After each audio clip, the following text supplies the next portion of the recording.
Isang mapagpalang araw po sa inyong lahat. Ipinadala ko po sa inyo ang sulat na ito upang ibahagi ang kwento ng aking buhay na sana ay kapulutan ng aral ng inyong mga tagahanga, lalo na po sa mga tao na may magandang layunin sa buhay pero may pumipigil sa kanila na gawin ang bagay na yon.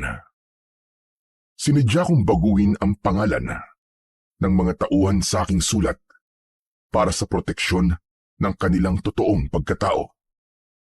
Itago niyo na lamang po ako sa pangalang Lucas, 28 anyos. At ito ang aking kwento. Nakatira ko sa isang maliit na baryo na malayo sa kabiasnan. Simple lamang ang buhay ko roon. At ng aking lolo Simon na siyang tanging kasama ko simula nung ako ay binatilyo. Nagtatrabaho ako sa isang kuprahan na pagmamay-ari ng isang mayamang pamilya sa aming lugar. Parehas na pong patay ang aking mga magulang. Ang nanay ko ay namatay sa panganganak sa akin, habang ang aking tatay naman ay namatay sa sakit sa puso noong 14 na taong gulang pa lamang ako. Pero kahit matagal nang patay ang tatay kong si Diego, ay hindi pa rin siya nakakalimutan ng mga tao sa aming lugar. Yun ay dahil sa isang kilalang manunugis ng mga aswang, ang tatay ko, nung nabubuhay pa siya. Kung tawagin nga siya, ay isang mananabas. Bukod sa isang manunugis at mananabas, ay isa ring mahusay na panday, si tatay. Kaya niyang gumawa ng iba't ibang sandata, gaya ng itak, pana, patalim, at kung ano-ano pa.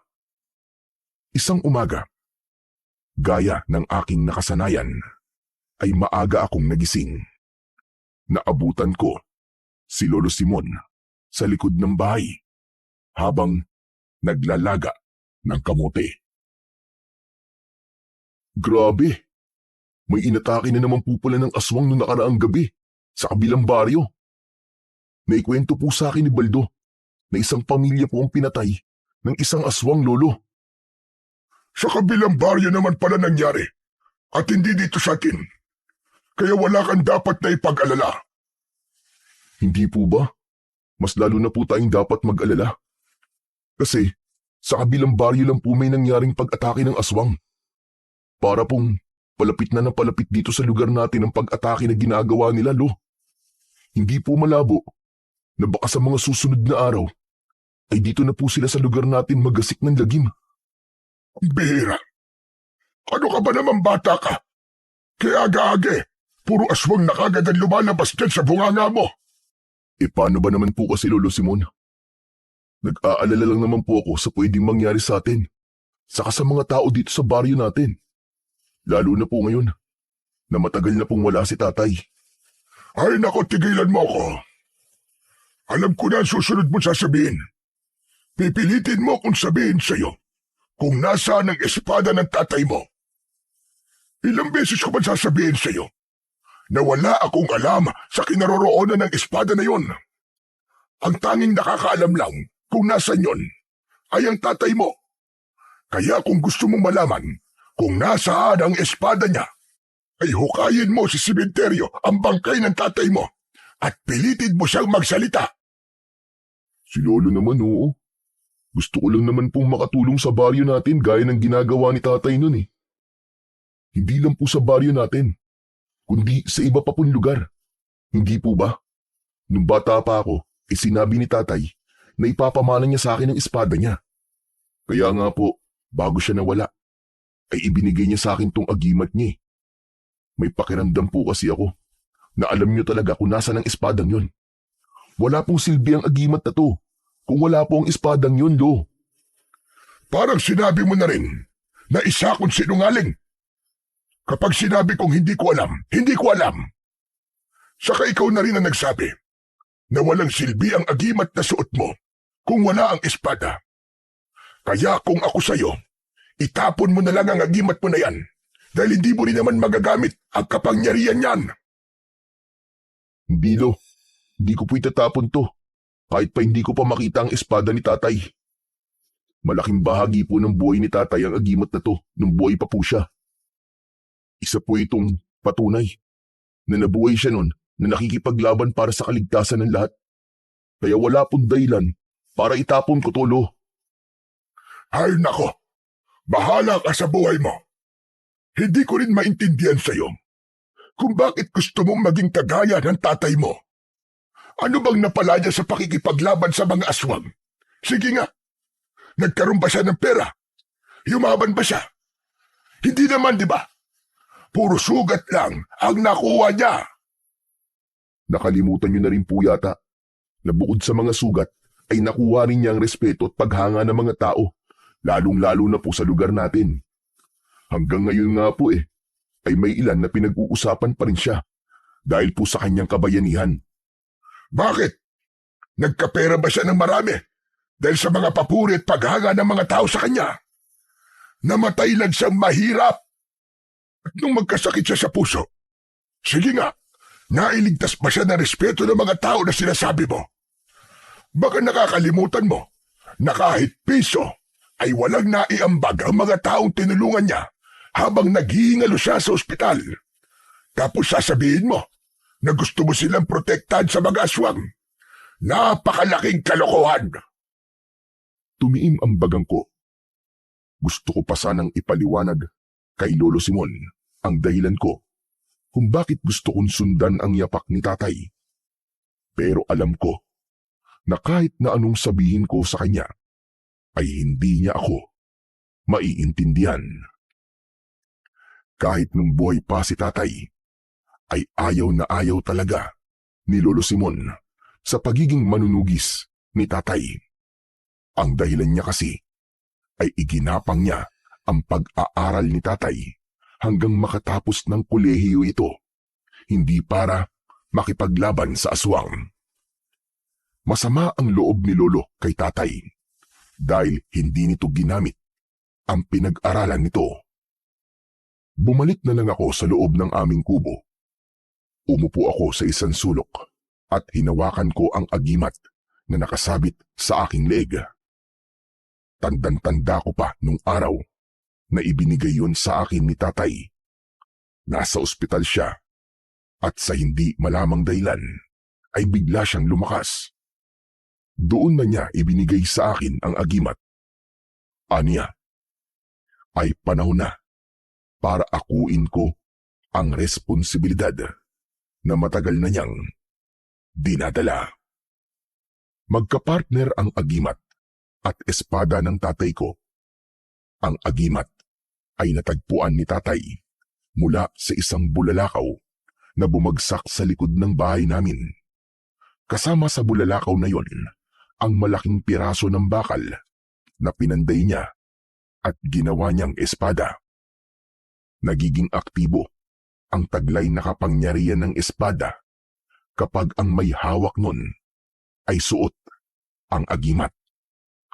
Ang sabi sa akin noon ni tatay ay mula sa langit ang bulalakaw na yon upang maging instrumento ng pag-asa na may katapusan pa ang kasamaan ng mga aswang. Isa raw yung simbolo na kailanman ay hindi mananalo ang kasamaan laban sa kabutihan. Matapos naming mag-almusal ni Lolo Simon, ay umalis na ako para magtungo sa aking trabaho. Papasok pa lang ako sa taniman ng niyog nang salubungin ako ng matalik kong kaibigan na si Baldo, na isang beki. Gaya ko ay nagtatrabaho rin siya sa koprahan. Mas malaki ang katawan niya sa akin dahil bata pa lang nang magsimula na siyang magtrabaho. Good morning, Lucas. Bakit early morning ay parang undas yung pagmumukha mo? Dapat ganitong morning, happy ka, para bumaghapon kang masaya. Ano ka ba? Paano ba naman ako magiging masaya? Hindi pa rin pumapayag si Lolo sa gusto ko. Diyos ko, ano ba yan? Saan ba? Yung pagpapakasal ba natin dalawa ang tinutukoy mo? Sabihin mo kasi sa kanya na nagmamahalan talaga tayong dalawa at bibigyan natin siya ng napakaraming apo. Ikaw talaga, Baldo. Puro kakalokohan eh. Joke lang naman. Pinapatawa lang naman kita. Ang seryoso mo kasi masyado. Alam mo naman kung anong gusto kong gawin, di ba? Aba, oo naman. Gusto mo maging manunugis just like your father, di ba? Gusto mo na malaman kung nasan yung mahabang espada ng tatay mo para magamit mo na yung powers ng agimat mo, di ba? Ewan ko ba kay Lolo Simon? Hindi ko maintindihan kung bakit ayaw niya akong sumunod sa ipak ng tatay ko. Ito kasi ang gusto ni tatay na gawin ko eh. Nawala siya na hindi pa tapos ang pakikipaglaban niya sa mga aswang.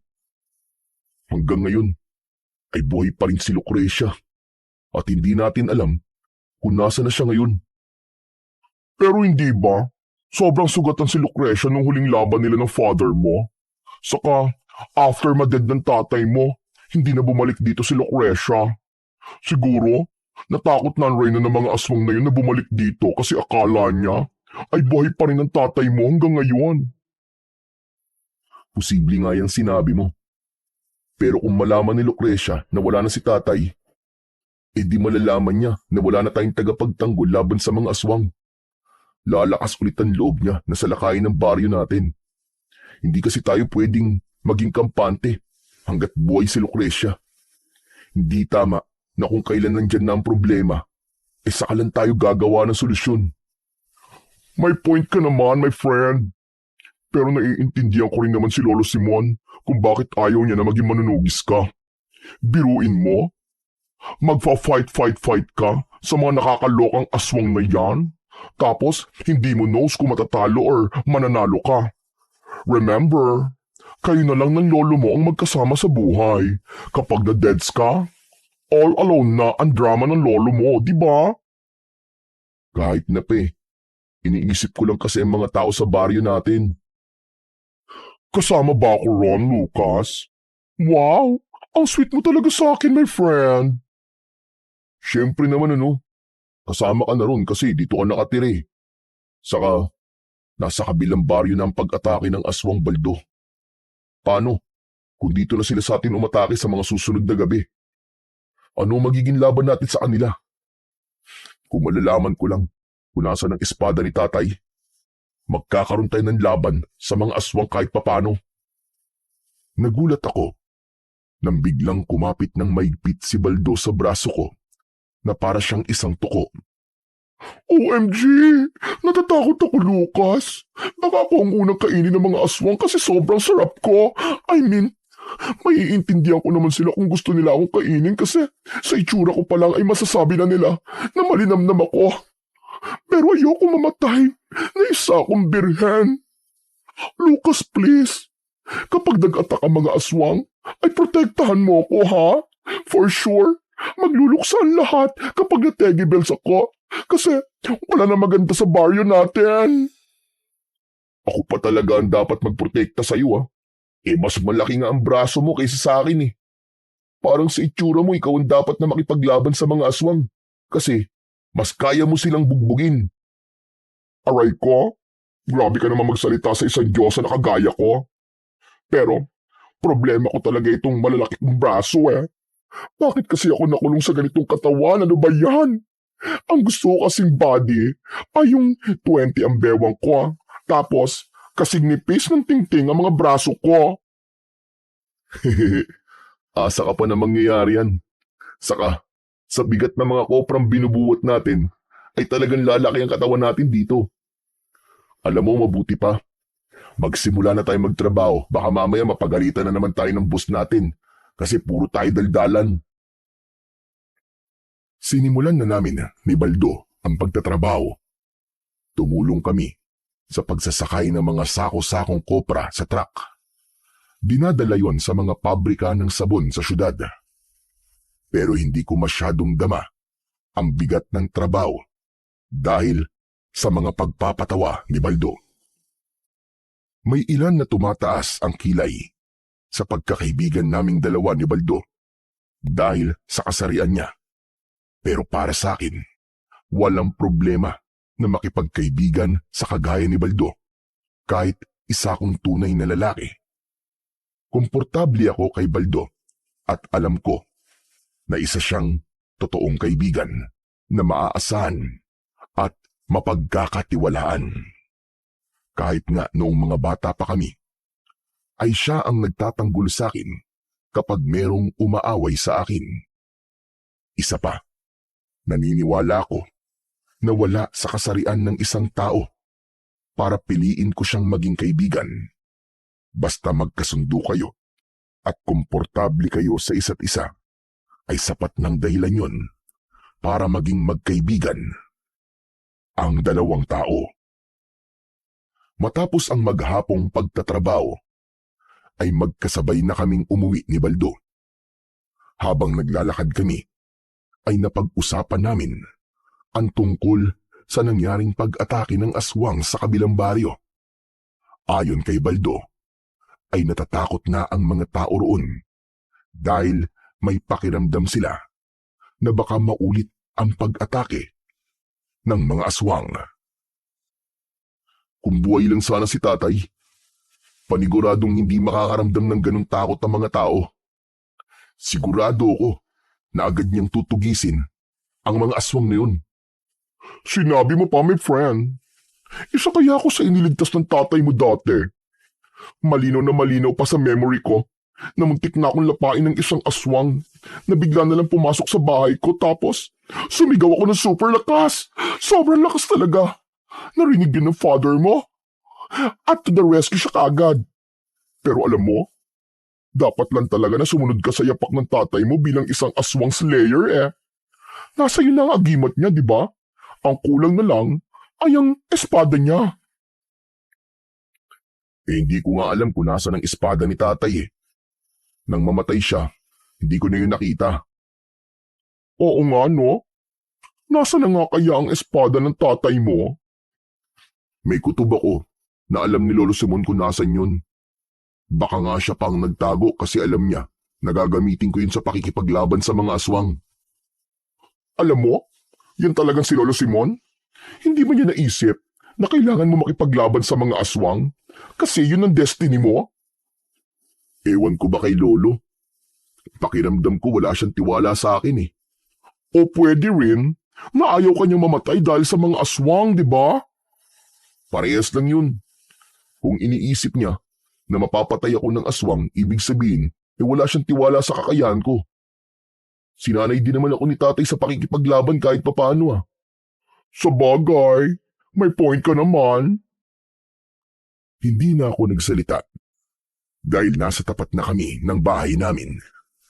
Sakto na lumabas si Lolo Simon at agad siyang sumimangot nang makita niyang kasama ko ang kaibigan kong si Baldo.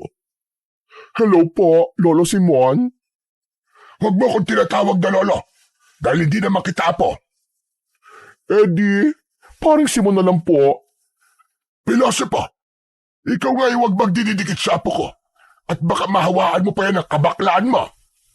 Lolo naman, hindi po sakit ang kabaklaan para makahawa, ano? Mas nakakahawa pa nga po ang ubot sipon sa kayang pagsimangot ng mukha nyo. Mag-smile naman po kayo paminsan-minsan. Libre lang naman po yun eh. Eh kung ismiling ko kaya yung pagbumukha mo, umalis ka na nga at naaalibadbaran ako sa pagbumukha mo. Ang laki-laki na katawan mo eh. Malambot na pa sa lantang gulay. Ano ba yan? Sige na nga Lucas, uuwi na ako. At baka mamaya jombagin pa ako ng lolo mo. Babu, kita-kits na lang bukas sa work. Bye Lolo Simon. Babayin mo ang mukha mo! Nakangiting kumaway sa akin si Baldo habang naglalakad siya palayo. Lumapit na ako kay Lolo at nagmano ko sa kanya. Hindi ba matagal ko nang sinasabi sa iyo na huwag ka nang sumasama kay Baldo? Ang tigas sa gulo mo. Ayokong nakikipagkaibigan ka sa isang bakla. Lo, Ano naman po masama kung makipagkaibigan po ako sa isang bakla? Mabait naman po si Baldo. Sa kabata pa lang po kami, magkaibigan na kami. Mahirap po yung sinasabi niyo na layuan ko siya. Hindi mo man naririnig ang sinasabi ng mga tao tungkol sa inyong dalawa? Sinasabi nila na may relasyon daw kayo. Nakakatawa naman po yung mga sinasabi nila tungkol sa amin ni Baldo. Magkaibigan lang po kami dalawa. Isa pa, hindi po ako tataluin ni Baldo kasi kaibigan ang tingin niya sa akin. Wala po akong dahilan para layuan si Baldo, Lolo. Hindi na ako magtataka kung bukas makalawa kumikending ka na rin. Kung maging baklaman po ako, ay wala pong masama ron. Saka, gaya po na sinabi ni Baldo kanina, hindi po nakakahawa ang kabaklaan.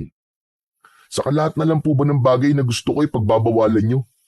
Pinagbabawalan nyo na nga po ako maging manunugis, tapos pati ba naman ang pakikipagkaibigan ko kay Baldo ay pagbabawalan nyo rin ako? Dahil alam ko kung ano ang mas makakabuti sa'yo. Ang makakabuti po sa baryo natin, alam nyo rin po ba? Lo, malaki na po ang posibilidad na umatake ang mga aswang dito sa atin. Kung hindi nyo pa po sasabihin sa akin kung nasan po ang espada ni tatay, ay baka mamatay po tayong lahat.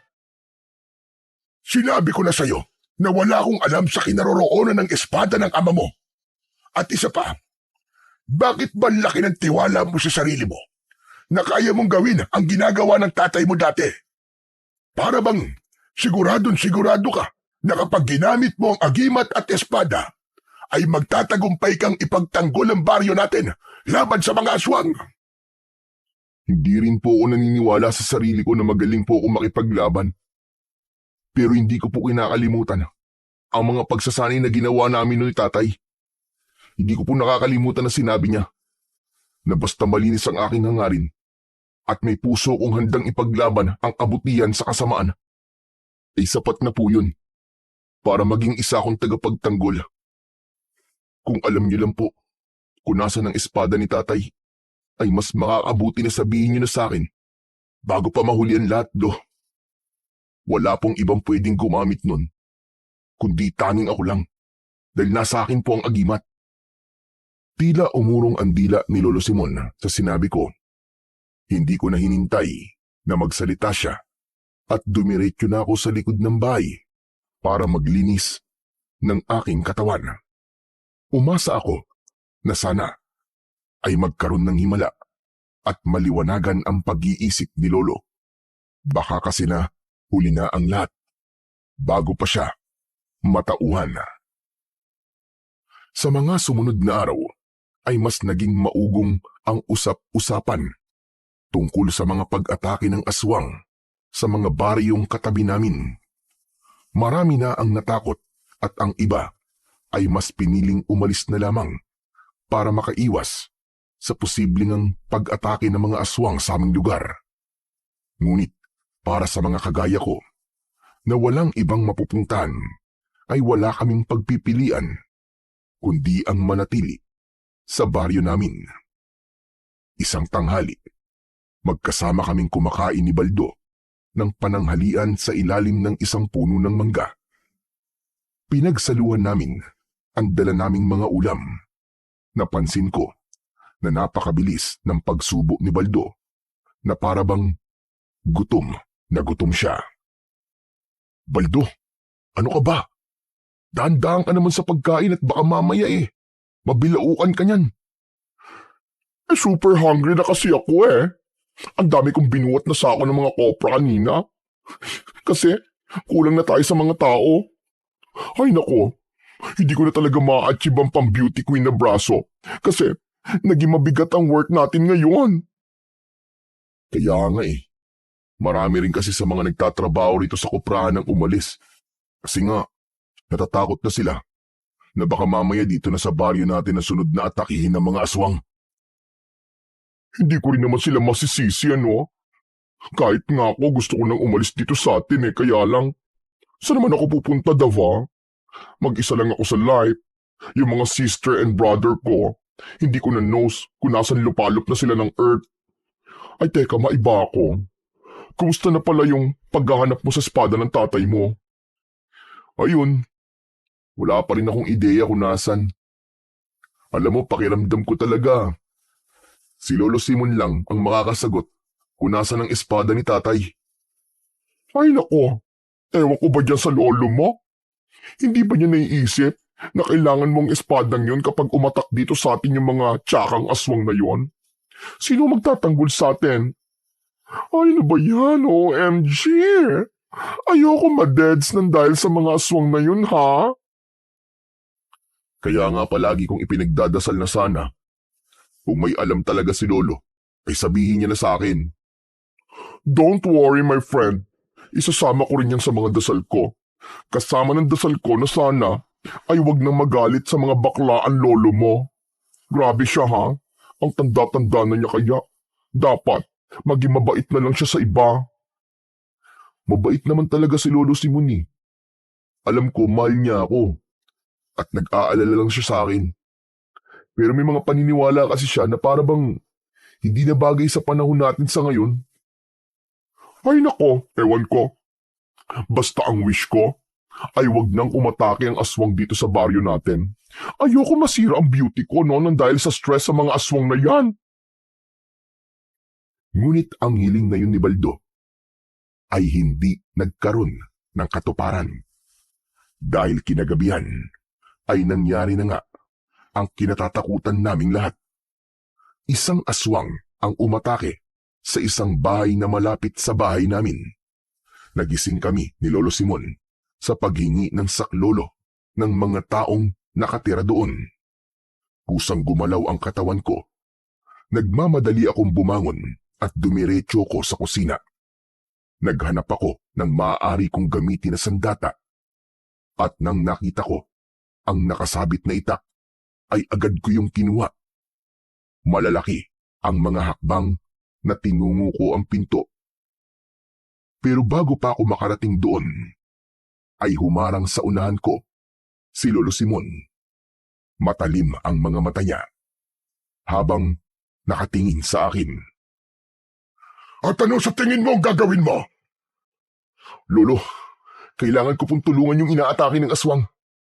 Hindi niyo po ba naririnig ang paghingi nila ng saklolo? Hindi ako bingi, kaya naririnig ko. Kung ganun, Lolo Simon, palabasin niyo na po ako at hayaan niyo po akong tulungan sila. Nahihibang ka na ba talaga, Lucas? Gusto mo na ba talaga mamatay? Ano naman laban mo sa mga aswang? Sa tingin mo ba, ay matutulungan ka ng agimat na nasa leg mo? Alam ko po na wala po itong silbi dahil wala po sa akin ang espada ng tatay ko. Pero wala po akong pakialam. Gusto ko pong tumulong. Sige, ipilit mo yung gusto mo. Pero ito ang tandaan mo.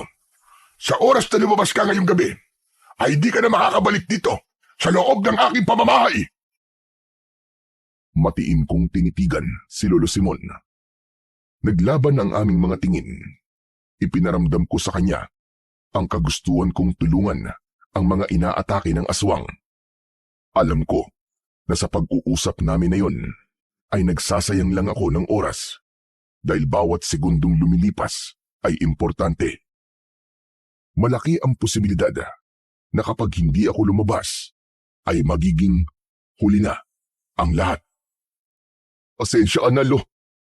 Pero hindi ko kayang walang gawin kahit alam ko may magagawa ko para tulungan ang mga taong inaatake ng mga aswang. Sige, gawin mo yung gusto mo. Hindi ako nagbibiro. Hindi ka na talaga makakapasok sa bahay na ito.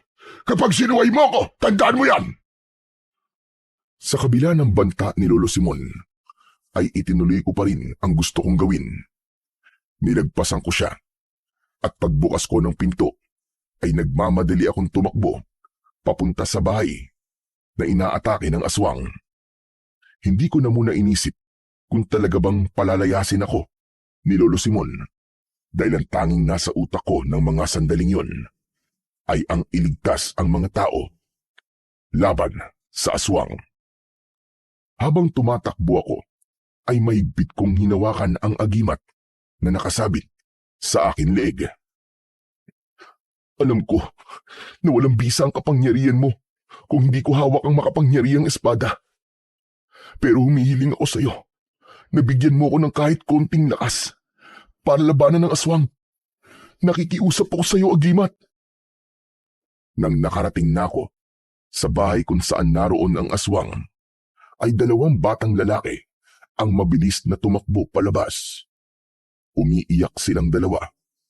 Sunod na lumabas ang isang aswang na may nakakatakot na itsura. Nanlilisik ang mapupula niyang mga mata. Mahaba ang mga kuko niya na parabang patalim at meron siyang matutulis na ngipin.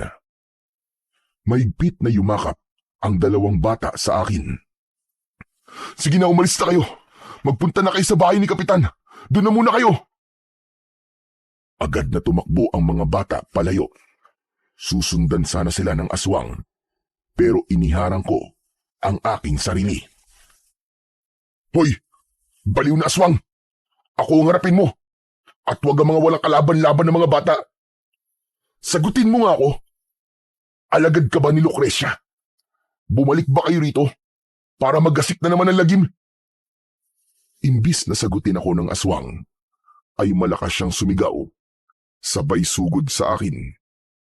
Nagulat ako nang muntik nang bumaon ang mga kuko niya sa mukha ko. Tumakbo ako sa aking kaliwa, pero agad akong sinunggaban ng aswang. Nawalan ako ng balanse at napahiga ako sa lupa. Mabilis na pumaibabaw sa akin ang aswang. Ngumanga siya ng malaki at nang akmang sasakmalin niya na ako, ay mabilis kong iniharang ang isa kong braso. Umalingaw-ngaw ang malakas kong sigaw nang naramdaman ko ang pagbaon ng mga matutulis niyang pangil sa aking laman na pakiramdam ko ay umabot hanggang sa aking buto. Hindi ako nawalan ng pag-asa. Isinaksak ko ang hawak kong itak sa tiyan ng aswang at nang hugutin ko yun ay naramdaman ko ang pag-agos ng dugo niya sa aking katawan. Malakas na sumigaw ang aswang at dahil sa pinsalang kanyang natamo ay mabilis siyang tumakbo papalayo hanggang sa nawala na siya sa aking paningin. Agad naman akong tumayo at pumasok ako sa loob ng bahay ng inatake ng aswang. Sumalubong sa akin ang isang babae at isang lalaki na kapwa, sugatan at duguan. Humihingi sila ng tulong sa akin. Sa kabila ng sugat na meron ako, ay tumakbo ako para humingi ng tulong sa mga tao. Nang masiguro ko na madadala na sa ospital sa bayan ang 2, ay saka ako naglakad pabalik sa bahay namin. Napahinto ako nang makita ko si Lolo Simon na nakatayo sa bungad ng pinto. Malamig ang tingin niya sa akin. Ano pang ginagawa mo rito? Akala mo ba ay hindi ako seryoso sa sinabi ko kanina? Sinuway mo ako, kaya dapat mong tanggapin ang kapalit nun. Simula ngayon, ay hindi ka na nakatira sa bahay ko. Pero Lo, hindi niyo po ba nakikita na may sugat ako? Saka nagawa ko pong iligtas yung isang pamilya dun sa aswang, kahit wala po akong agimat at espada. Kung hindi po ako dumating, baka patay na po silang lahat ngayon. Sa tingin mo ba ay matutuwa ako sa sinabi mo na yan?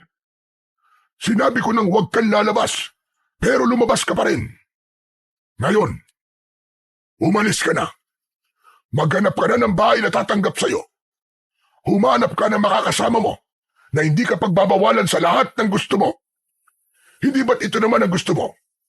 Ang wala nang pipigil sa gusto mong gawin. Pero Lo, hindi ko po gusto magkahiwalay tayong 2. Lalo na po kayong umaatake na sa lugar natin ng mga aswang. Baka po kung anong mangyari sa inyo. Kaya ko ang sarili ko at hindi kita kailangan. At kung mamamatay man ako, kapag may mga aswang na sumalakay, ay wala na akong pakialam. Dahil matanda na ako, sapat na sa akin na nabuhay ako ng ganito katagal sa mundo. Pero Lo, Oo nga pala. Paano ka nga pala aalis kung wala ang mga damit mo? Sandali lang maghintay ka at kukunin ko. pumasok si Lolo Simon sa kwarto namin habang ako ay nanatiling nakatayo sa labas at nangingilid ang luha. Hindi ako makapaniwala na seryoso si Lolo sa sinabi niya na kapag sinuway ko siya ay hindi na ako makakabalik sa bahay niya. Ang buong akala ko ay sinabi lang niya yon para takutin ako at huwag kong ituloy ang pagtulong sa pamilyang inatake ng aswang. Maya-maya pa ay bumalik na si Lolo Simon sa may pintuan. Ibinato niya ang mga damit ko sa aking paanan, kasama ang isang lumang bag. Lo, parang awa mo naman, no. Huwag niyo naman po itong gawin sa akin. Wala po ako mapupuntahan. Sana naisip mo yan bago mo ginawa ang gusto mo. Binalaan na kita, di ba? Pero hindi ka nakinig sa akin. Hindi porke apo kita ay hindi na kita kayang palayasin. Ginagawa ko ito para maintindihan mo na lahat ng pagsuway mo sa akin ay merong mabigat na kaparusahan. Kaya kung ako sa'yo, umalis ka na at dalhin mo ang lahat ng mga damit mo. Nang sandaling yon, ay hindi ko naramdam ang sakit ng sugat sa aking braso. Mas ramdam ko ang sakit ng mga salita ni Lolo Simon na para bang mga patalim na tumatarak sa aking dibdib. Wala akong nagawa kundi ang pulutin ang mga damit ko at ilagay yon sa bag. Pinigilan ko ang aking mga luha. Nang mailagay ko na ang lahat ng damit sa bag, ay tinignan ko muna si Lolo Simon at baka biglang magbago pa ang isip niya. Pero wala akong nakitang emosyon sa kanyang muka. Tumalikod na ako at naglakad palayo sa aming bahay. Umasa ako na panandalian lamang yon at isang araw ay pababalikin pa rin ako ni Lolo sa aming bahay para muli kaming magkasama. Wala akong ibang naisip na puntahan, kundi ang kaibigan kong si Baldo. Nagtungo ako sa bahay niya at kumatok ako sa pinto. Matagal bago niya yung binuksan dahil mukhang tulog na siya. Nagulat ako nang bumukas ang pinto at bumulaga sa akin si Baldo na puting-puti ang mukha. Baldo naman, ano ba yung nasa mukha mo? Akala ko multo kay. Ano ka ba? Face cream ang tawag dito, no? Inilalagay ko to bago ako mag-sleeping beauty para pagkagising ko sa morning ay fresh ang aking hugis bigas na mukha. Anong hugis bigas ang pinagsasasabi mo? Puro kanto nga yung mukha mo eh. Ouch! Grabe ka talaga sa akin, my friend ah. Pero ano palang ginagawa mo rito? OMG! Ano yan? Tumudugo ang braso mo? What happened? Oh, kita mo na yan. Sa sobrang himbing ng tulog mo, hindi mo alam na may isang pamilya dito sa atin ang sinalakay ng aswang. Hala! Tula bells ba yan? Ibig bang sabihin nakipaglaban ka sa mga aswang kaya may sugat ka? Isang aswang lang naman. Pero nasaksak ko siya ng itak sa tiyan, kaya tumakas siya. Wow! Nakaka-proud ka naman, my friend. Ang tapang-tapang mo talaga. Ano nga bang ginagawa mo rito? Pwede bang sa loob na tayo mag-usap, Baldo?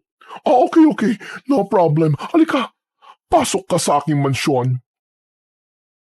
Nilakihan ni Baldo ang pagkakabukas ng pinto at saka ko pumasok. Naupo ako sa mahabang upuan na nasa maliit niyang sala. Hindi na muna ako kinausap ni Baldo. Kumuha siya ng bulak at betadine para linisin niya ang sugat ko. Habang nililinis ni Baldo ang sugat sa braso ko, ay doon na siya nagsimulang magtanong. My friend, sagutin mo na ang tanong ko. Anong ginagawa mo rito at may dala ka pang bag? Para ka namang nag-alsabalutan sa atake mo eh. Pinalayas kasi ako ni Lolo sa bahay namin eh. What? Totoo ba yan? Sa tingin mo ba nagbibiro pa ako sa lagay nito? May dala na nga akong bag, di ba? Ang ibig ko sabihin ay hindi ako makapaniwala na magagawa kang palayasin ni Lolo Simon. Aba, ano ba kasing ginawa mo para palayasin kanya, my friend? Nakakaawa ka naman. Paano? Pinigilan niya ako kanina na tulungan ko yung pamilyang inaatake ng aswang. Ang sabi niya, kapag itinuloy ko ang gusto ko, palalayasin niya ako. Kilala mo naman ako, Baldo, di ba? Hindi ko kayang walang gawin kapag alam ko may nangangailangan ng tulong.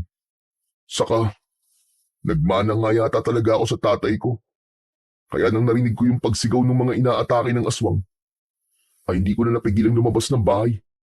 Akala ko kasi, nagjo-joke lang si Lolo nun eh. Yung pala seryoso siya. Kaya eto, pinalayas niya talaga ako. Naku, nakakaawa ka naman pala talaga, my friend. Hindi ko ine-expect ha, na aabot sa ganito ang lahat. Paano ka niyan? Saan ka natitira ngayon? Oh, tapos ko nang linisin ang sugat mo. Mabuti at tumigil na ang pagdurugo. Maraming salamat, Baldo ah. Pero kaya nga ako nandito sa bahay mo kasi dito sana muna ako makikitira sa'yo. Ikaw lang naman kasi ang kaibigan ko na pwede kong mahinga ng tulong sa ngayon eh. Wala namang problema kung dito ka titira sa house ko. Pero isa lang ang kwarto rito. Kahit dito na lang ako matulog sa mahabang upuan. Kasya naman ako rito eh. Tapos, okay lang ba sa'yo na isipin ng mga tao na alam mo na, knows mo naman na marami pa rin sa mga tao dito sa baryo natin ang madumi ang pag-iisip. Kapag nagsama sa iisang bahay ang bakla at lalaki, iba na kagad ang tumatakbo sa utak nila. Wala naman akong pakialam kung anong isipin nila eh. Mabuti sana kung sa kanila ako makikitira. Saka, sanay na ako sa sinasabi ng iba tungkol sa ating dalawa. Hindi kasi nila matanggap na pwedeng maging magkaibigan ng isang lalaki at bakla na kagaya mo. Ay, bongga ka dyan, my friend. Gusto ko yung sinabi mo, ha? Di wala nang problema. Dito ka na muna sa aking mansyon hanggat gusto mo. Maraming salamat talaga sa iyo, Baldo, ha?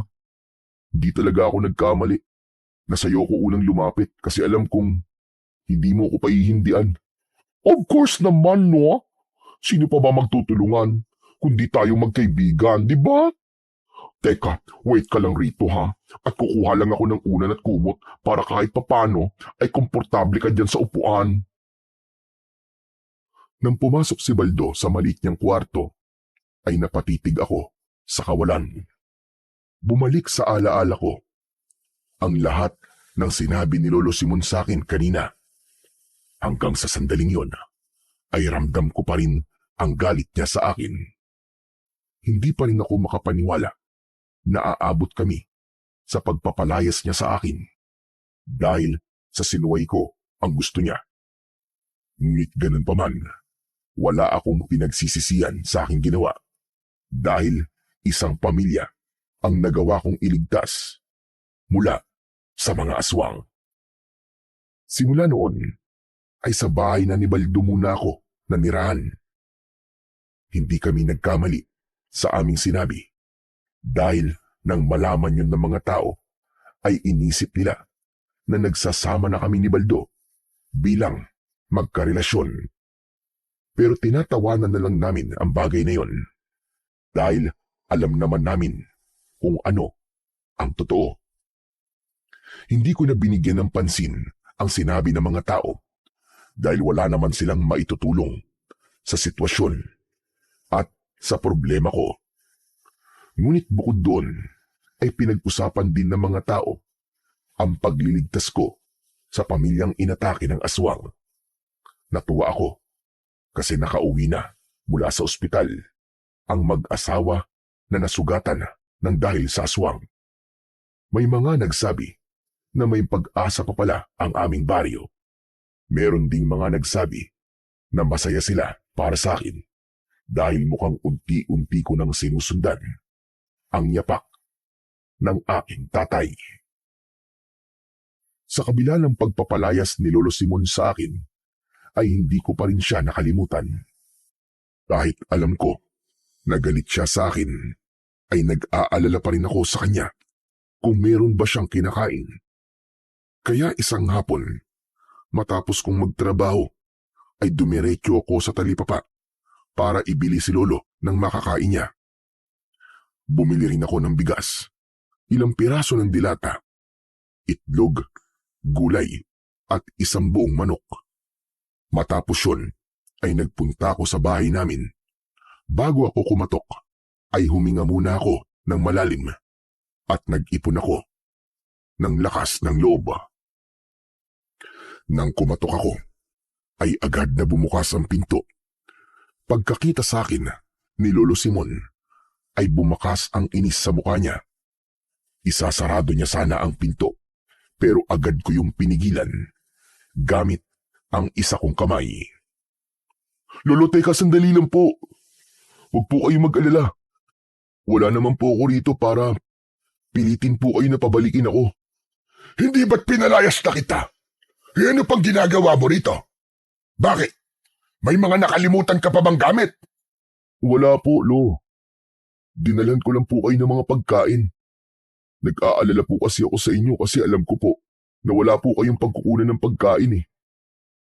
Nakalagay po rito sa bayong ang lahat po ng binili ko para sa inyo, Lo. Iniisip mo ba na hindi ko kayang kumita ng pera para meron akong pambili ng pagkain? Para may malalamon ako? Baka nakakalimutan mo na nagtatanim ako ng gulay sa likod. Yun ang ibinibenta ko para meron akong panglaman sa sikmura ko. Hindi ko kailangan ng tulong mo. Pero Lo, binili ko po talaga ang mga ito para sa inyo eh. Kahit kailan talaga, hindi ka marunong makaintindi. Hindi ko sabi kailangan ng tulong mo. Umalis ka na at dalhin mo na yung bayong mo. Magsasalita pa sana ako, pero malakas akong itinulak ni Lolo Simon. Nang napaatras ako, ay malakas niyang isinarado ang pinto. Paulit-ulit akong kumatok sa pinto at umasa ako na kukunin ni Lolo ang mga pagkain binili ko para sa kanya. Lo! Lo, buksan niyo po ang pinto, Lo! Hindi ko po ito binili para sa inyo para pabalikin niyo po ako rito sa bahay niyo. Alam ko po, Lo, na kailangan niyo po ang mga to. Iiwan ko na lang po itong bayong dito sa labas, Lo, ah. Aalis na po ako. Malungkot kong inilapag ang bayong sa tapat ng pinto. Naglakad ako palayo sa aming bahay. Pero nagtago ako sa likod ng isang puno kung saan tanaw ko ang bahay namin.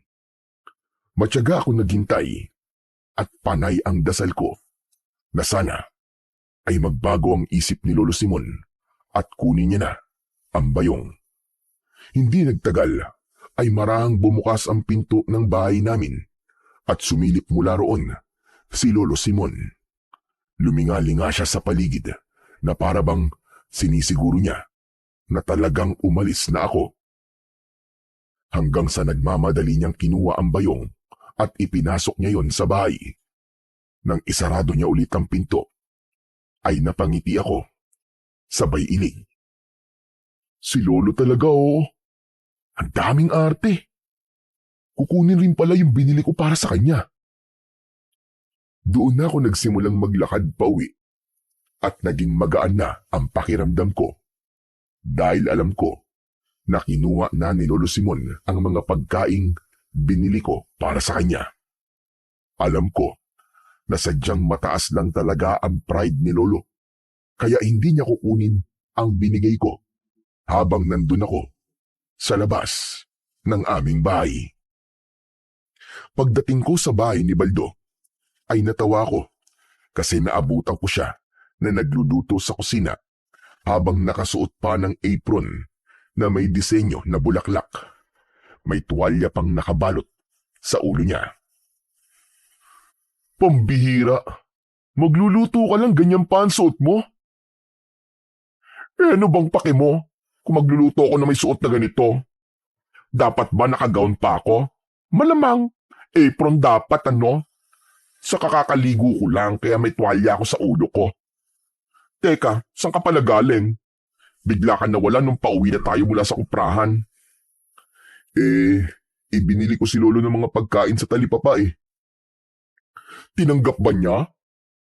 Nung una sabi niya, hindi niya tatanggapin. Pero iniwan ko yung mga binili ko sa labas ng bahay namin. Tapos, nagkunwari akong umalis na. Nagtago ko. Hindi alam ni Lolo na nakita ko siyang kinuha yung bayong na may laman ng mga binili ko. Naku ha, ang dami talagang alam na kaartehan ni Lolo Simon. Pero hanga pa rin ako sa iyo, my friend. Biruin mo, pinalayas ka na't lahat ng lolo mo ay hindi mo pa rin siya kayang tiisin. Talagang may pa-helping hands ka pang nalalaman sa kanya. Siyempre naman Baldo, no? Lolo ko pa rin siya kahit balibaligtarin pa ang mundo. Saka alam ko, nagalit lang siya sa akin kaya niya ako pinalayas. Kapag nakapag-isip-isip yun, panigurado, napababalikin din niya ako. Ay oo nga pala, bumili rin ako ng bigas natin para dito. Nakakahiya kasi na nakatira ako sa'yo, tapos wala man lang akong iaambag. Ay, mabuti naman.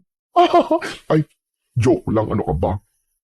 May tumulong ba na humingi ng kapalit? Kahit na, Baldo, kailangan ko pa rin mag-ambag sa mga gastos mo rito. Ikaw ang bahala, my friend, kung gusto mo. Basta hindi kita inuobliga na mag-ambag sa mga gastos ko rito, ha? Pero my friend, maiba ako. Paano mo nga pala niyan mahahanap ang espada ng tatay mo? For sure, mahihirapan ka na lalong hanapin yon kasi wala ka na sa bahay niyo, di ba? Isa pa nga yan sa problema ko talaga, Baldo eh. Di ko na alam kung paano ko yun mahanap. Malakas kasi talaga ang kutob ko na si Lolo Simon lang ang makakapagsabi sa akin kung nasan yun. Alam mo, my friend, imbis na palagi mong isipin na ang lolo mo ang sagot kung paano mo malalaman kung nasan ang espada, ay mag-isip ka na lang ng ibang paraan. Knows mo naman na kahit alam ni Lolo Simon na kinaroroonan ng espada, ay hindi niya talaga sasabihin yun kasi nga ayaw niyang maging manunugis ka. Ano namang paraan ang gagawin ko, Baldo? Kausapin mo kaya ang tatay mo. Sabihin mo sa kanya na magpakita siya sa panaginip mo at doon niya sabihin kung nasaan ang espada. Di ba? Parang imposible naman yan, my friend. Simula na mamatay siya, hindi siya nagpakita sa panaginip ko ni minsan. Try mo lang, ano ka ba? Malay mo gumana, di ba? Kung hindi gumana, at least sinubukan mo. Ewan ko sa'yo, puro ka talaga kalokohan eh. Hoy, hindi kalokohan yun, no? Alam mo ba, nung kailangan ko yung titulo ng lupa namin, ay sinabi ko talaga sa nanay ko na magpakita siya sa panaginip ko. At sabihin niya sa akin kung nasaan ang titulo ng bahay namin. O tapos ano, nagpakita ba sa panaginip mo yung nanay mo at sinabi niya kung nasaan yung titulo ng lupa niyo? Hindi. Naalala ko kasi na wala palang titulo tong lupa namin, no? Ewan ko sa'yo. Seryoso ako nakikipag-usap sa'yo tas puro kakalokohan. Seryoso rin naman ako Alam mo Lucas, wala nang imposible dito sa Earth, ano? Kaya kung gusto mo talaga malaman kung nasan yung espada, ay gawin mo ang lahat ng kaya mong gawin para mahanap yon. Kahit yung mga imposibleng paraan pa. Isang malalim na paghinga ang pinakawalan ko dahil pakiramdam ko ay nauubusan na ako ng pag-asa na makikita ko pa ang mahiwagang espada ni tatay.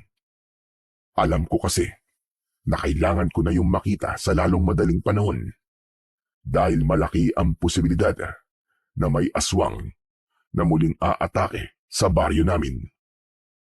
Ang ikinakatakot ko pa ay baka si Lucrecia na ang sunod na magpunta sa aming baryo at kapag nangyari yon, ay baka yun na ang maging katapusan naming lahat. Nang dahil sa pangamba ko na baka may umataking aswang sa lugar namin, ay hindi na ako nakatulog ng maayos tuwing gabi. Kung makatulog man ako, ay mababaw lang. Agad akong nagigising kapag may naririnig akong kaluskos o di naman kaya ay ingay sa labas. Isang araw, wala kaming pasok ni Baldo sa kuprahan, kaya nagkaroon kami ng oras para magtungo sa ilog. Dala namin ang marurumi naming damit dahil doon namin yun lalaban. Nang makakita kami ng magandang pwesto, ay sinimulan na namin ang paglalaba. Bukod sa amin, ay may mangilan-ngilan ding naglalaba sa iba't ibang bahagi ng ilog. Sa gitna ng aming paglalaba, ay may inginuso sa akin si Baldo. Ano ba yun? Bakit nguso ka ng nguso? Baka isipin ng mga taong makakakita sa'yo na nangihingi ka ng halik sa akin eh. As if naman na gusto kitang ikisan no? Saka akala ko ba wala kang pakialam sa sinasabi ng ibang tao sa paligid natin. Basta Baldo, mas mabuti na yung wala silang makita na mali sa atin. Saka ano ba kasi yung ininunguso-nguso mo dyan? Si lolo mo kasi. Ayun o. Sinundan ko ng tingin ang direksyon na itinuturo ni Baldo at nakita ko nga si Lolo Simon na may dalang timba at palanggana. Umupo siya sa tabi ng ilog para maglaba. Baldo, dito ka lang ha. Kakausapin ko lang si Lolo. Naku, itatanong mo na naman ba sa kanya kung nasan yung espada? Malamang hindi pa rin niya sasabihin sa'yo kung nasan yon. Good luck. Hindi. Gusto ko lang siyang kumustahin. Ay naku, ikaw ang bahala. Good luck na lang talaga sa'yo. Pero kung ako sa'yo, huwag mo na muna siyang kausapin kasi baka galit pa siya. Palipasin mo muna ng mga ilan pang araw. Susubukan ko lang, malay mo. Miss na pala niya ako. Tumayo na kagad ako at naglakad palapit kay Lolo Simon. Hindi niya ako kagad napansin dahil abala siya sa paglalagay ng mga damit niya sa palanggana. Hanggang sa natigilan siya at saka siya tumingin sa akin. Alam kong galit pa rin siya dahil naging matalim ang mga mata niya. Lo, kumusta na po kayo? Hindi ako sinagot ni Lolo Simon. Parang wala ako sa kanyang harapan nang ipagpatuloy niya ang kanyang ginagawa. Mas lumapit pa ako sa kanya at umupo ako sa tabi niya. Lo, tulungan ko na po kayo sa paglalaba. Hindi ba sabi ko sa'yo ay hindi ko kailangan ng tulong mo? Naalala ko po, palagi po tayo magkatulong sa paglalaba po dito sa ilog. Alam kong ginagawa mo. Ginagamit mo ang alaala natin para lumambot ang puso ko sa'yo. Pero ako na nagsasabi sa'yo, Lucas, hindi yan uubra sa akin. Wala na akong pakialam sa mga alaala natin dalawa. Lahat ng yon, burado na sa utak ko. Simula na suwayin mo ko. Gusto mo makipaglaban sa mga aswang, di ba? Pues, gawin mo na ngayon. Wala na akong pakialam. Kahit gabi-gabi ka pang makipaglaban sa mga aswang na yan. Pero ito tandaan mo, sa oras na may mangyaring masama sa'yo, ay huwag mo kong sisisihin na hindi ako nagpaalala sa'yo. Pakiramdam ko ay paulit-ulit na sinaksak ng patalim ang dibdib ko sa sinabing yun ni Lolo Simon. Hindi man niya direktang sinabi, ay parang itinatakwil niya na talaga ako. Dahil alam kong hindi ko nakakayanin ang mga susunod niyang sasabihin, ay mas pinili ko na lang na tumayo. Maluwa-luwa akong bumalik sa kinaroroonan ni Baldo.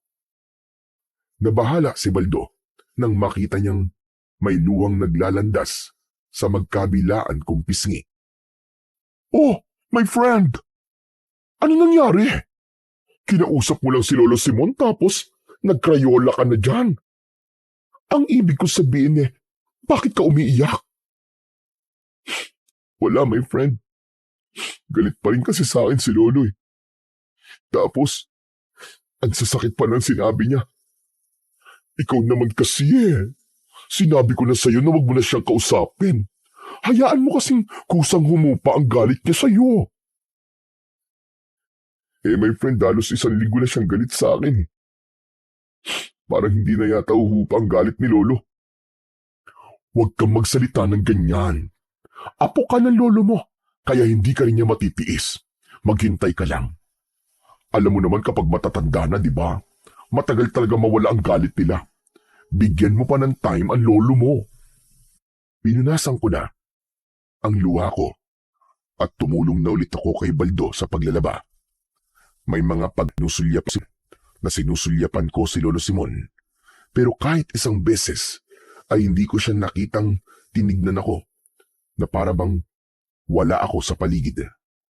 Mas lalo ako nasaktan dahil pakiramdam ko ay unti-unti na akong kinakalimutan ni Lolo Simon.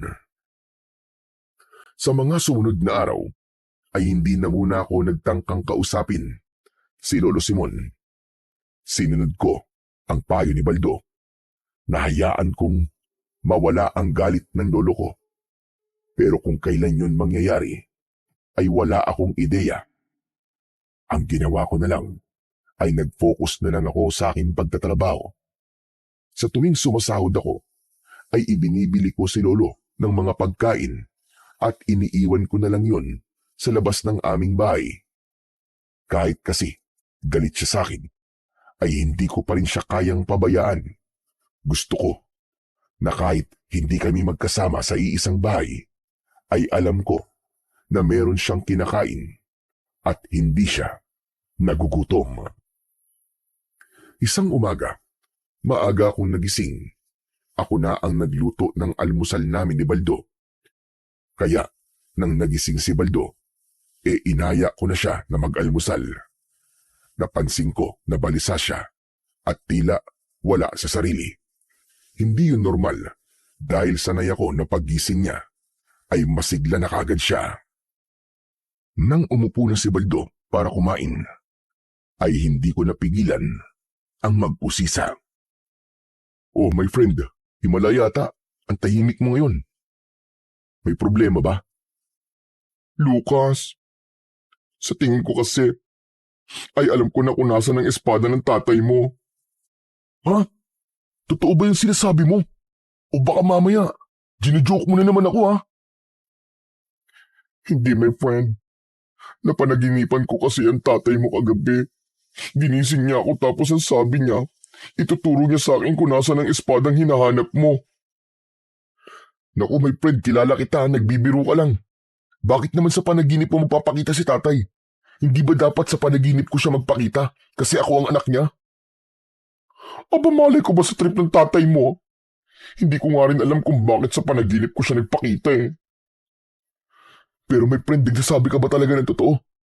Baka naman nagbibiro ka lang ha?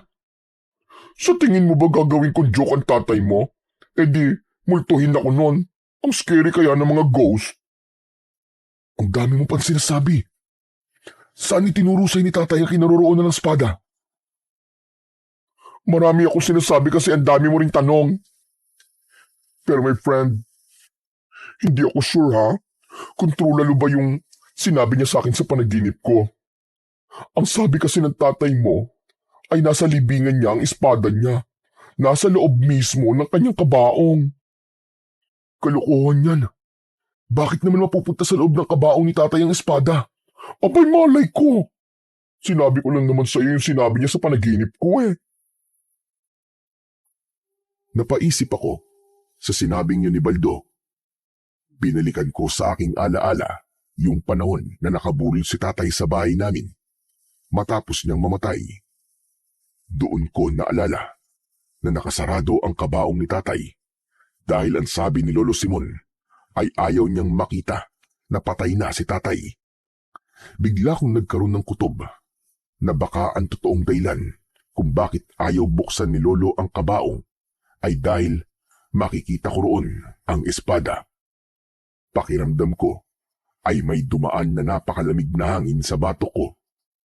Nanlalaki ang mga matang napatingin ako kay Baldo pero walang kahit isang salita ang lumabas sa bibig ko. Hanggang sa pagtatrabaho ay pinag-isipan ko pa rin ang panaginip na yon ni Baldo. Hindi yun mawala-wala sa utak ko. Gusto kong malaman kung nasa kabaon nga ba ni tatay ang espada. Pero parang kinikilabutan ako sa tuwing iniisip ko na kailangan kong hukayin sa sementeryo ang bangkay ng tatay ko bago ko malaman kung totoo nga ba ang panaginip ni Baldo. Pagsapit ng gabi, habang nakahiga ako, ayun pa rin ang laman ng utak ko. Patuloy ako sa pagdadalawang isip hanggang sa napagtanto ko na hindi ko malalaman ang katotohanan kung hindi ko huhukayin ang libingan ng tatay ko. Tumayo ako at nagpunta ako sa kwarto ni Baldo. Tulog na siya, habang may puting face cream na nakakulapol sa kanyang muka. Marahan kong niyugyug ang braso niya at nagulat pa siya nang makita niya ako. Ano ba naman yan? Akala ko kung sino namang gagahasa sa akin. Si Raulo, bumangon ka nga muna dyan, Baldo. May pupuntahan tayo. Nang ganitong oras talaga? Bukas na, Lucas. Inaantok pa ako eh. Hindi natin pwedeng gawin sa umagang gagawin natin ngayong gabi. Kasi baka may makakita sa atin. Hoy, Lucas ha? Hindi ko gusto yung nasa isip mo. Wag po. Hindi kita papatulan. Friend kita eh. Baliw. Maglinis ka nga ng isip mo at napakadumi na. Pupunta tayo sa sementeryo. Tulungan mo kong hukayin ang libingan ni tatay. Ano? Ayoko, nakakatakot naman yung naiisip mong gawin. Gusto ko lang naman malaman kung totoo nga yung napanaginipan mo. Sige na, samahan mo na ako. Ipapaalala ko lang sa'yo na kailangan natin makita yung espada para magkaroon na ako ng kakayahan na makipaglaban sa mga aswang. Sige ka, kapag hindi ko nakita ang espada at inatake ka ng aswang, hindi kita maililigtas. Ay grabe siya oh. Ang husay mo rin talaga man-blackmail, no? Oo na. Sasamahan na kita. Bakit ko pa kasi sinabi sa'yo yung panaginip na yon? Eh di sana, nag-i-sleep pa rin ako hanggang ngayon. Ano ba yan? Ang dami mo pang sinasabi, tara na. Napipilitang tumayo si Baldo. At pagkatapos ay nagpunta na kami sa likod ng bahay niya. Mula roon ay kinuha namin ng isang pala at piko. Nagdala rin si Baldo ng gasera para merong kaming ilaw kahit papano habang kami ay naglalakad. Tahimik ang gabing yon. Walang senyales na may mga aswang nasasalakay. Nang makarating kami sa sementeryo ay agad naming hinanap ang libingan ni tatay. Maya-maya pa ay nakatayo na kami sa harapan mismo ng lupa kung saan nakalibing ang tatay ko. Lucas, my friend. Sure ka ba talaga sa gagawin natin? Oo naman, Baldo. Hindi kasi ako matatahimik hanggat hindi ko nalalaman kung totoo ba yung panaginip mo o hindi. Sa kamalay natin, di ba? Nandyan talaga yung espadang matagal ko nang hinahanap. Eh kasi naman, kinikilabutan talaga kasi ako sa lugar na to. Parang feeling ko biglang babangon ng mga patay, tapos aatakihin nila tayo at dadalhin sa hukay nila. Ayoko mangyari yun. Ewan ko sa'yo. Anong palagay mo sa mga nakalibing dito? Mga zombie? Walang ganun. Sa natatakot talaga ako My friend, aalis na lang ako ha. Bahala ka na rito. Balitaan mo na lang ako sa bahay. Teka. Hindi ka aalis. Magkasama nating gagawin to. Tulungan mo ako. Ano ba yan? May choice pa ba ako? Pwede bang bilisan na lang natin? Tumingin ako sa lupa na kailangan naming hukayin. May lungkot na biglang bumalot sa puso ko dahil muling sumiksik sa utak ko ang katotohanang patay na ang tatay ko. Tay, pasensya ka na sa gagawin namin ni Baldo sa libingan mo Pero kailangan po namin gawin to para sa ikatatahimik po ng utak ko. Sana po ay maintindihan niyo kami. Matapos ko yung sabihin, ay binungkal ko muna ang lupa gamit ang piko, habang si Baldo ang nagpapala ng lupa para mahukay yun ng tuluyan. Makalipas ang ilang minuto, ay parehas ng tumatagaktak ang pawis namin ni Baldo. Grabe ha? Mas lalong lalaki ang mga braso ko nito sa ginagawa natin, my friend Wala nang ilalaki ang braso mo. Sagad na yan. Sa tingin ko, konting hukay na lang kailangan nating gawin. Basta dire-diretso lang. My friend, pwede bang sa susunod na gabi na lang natin ituloy ito? Nalusaw na ang face cream sa aking beautiful face, oh. Maglagay ka na lang ulit pag uwi natin. Huwag ka na kasing magreklamo. Ako nga pagod na rin eh. Pero narinig mo ba ako nagre-reklamo? Basta. Pagkatapos natin dito dapat ilibre mo ako ng dinner ng 1 linggo. Kahit 1 buwan pa. Promise mo yan ha? Oo na, promise. Tara na, bilisan na natin. Ipinagpatuloy na namin ni Baldo ang paghukay. Hindi na kami nagsalita at itinuon na lang namin ang aming atensyon sa aming ginagawa. Kahit pagod na ako, ay hindi pa rin ako huminto. Napansin ko na mas naging mabilis ang kilos ni Baldo dahil mukhang gusto niya nang matapos ang aming ginagawa. Hanggang sa pagbaon ng piko sa lupa ay may tinamaan ako na para bang kahoy sa ilalim. Nanlalaki ang mga matang napatingin ako kay Baldo. Bakit, my friend? May problema ba? Sa tingin ko ay nahukay na natin ang kabaong ni tatay. Akin na yung pala, dali! Nang iabot ni Baldo sa akin ang pala, ay ginamit ko yon para maingat na alisin ang lupa na nasa aming paanan.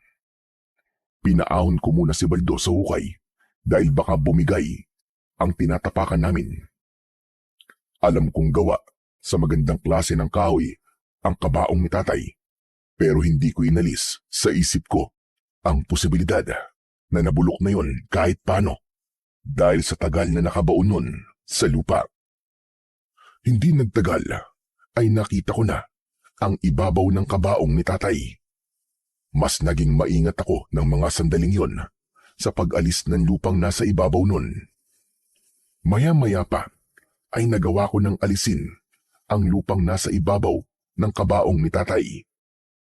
Huminga ako ng malalim bago ko inangat ang takip ng kabaong.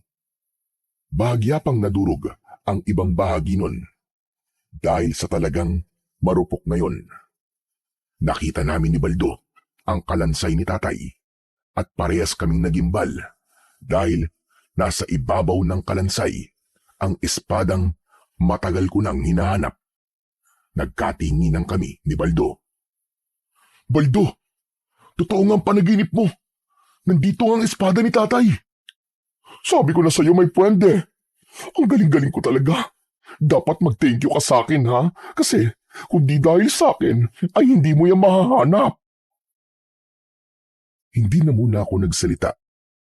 Ibinalik ko ang tingin ko sa espada na parabang napakatagal nung naghihintay sa akin. Ganun pa rin ang itsura nun. Makintab pa rin at kahit isang patak ng kalawang ay wala akong nakita. Ang hawakan nun ay gawa sa magandang uri ng kahoy, habang ang talim naman ay mahaba at kayang humiwa ng kahit na anong matigas na bagay. Tay, simula sa gabing ito, ay ako na ang magiging tagapangalaga ng espada at agimat mo. Nangangako po ako sa ibabaw ng inyong bangkay na gagamitin ko ang mga ito kung paano nyo ginamit ang mga ito nung nabubuhay pa kayo. Marahan kong hinawakan ng espada. Naramdaman ko ang bigat nun nang dahan-dahan ko yung inangat. Ngunit sa hindi maipaliwanag na dahilan ay biglang naging magaan yun makalipas lamang ang ilang segundo. Naramdaman ko rin ang bahagyang pag-init ng agimat na nakasabit sa aking leeg. Inisip ko na yun ay isang senyales na tinanggap ako ng agimat at espada bilang bago nilang tagapangalaga. Maya-maya pa, umahon na ako sa hukay at pinagmasdan ko ng maayos ang espada. Wow! Grabe, my friend!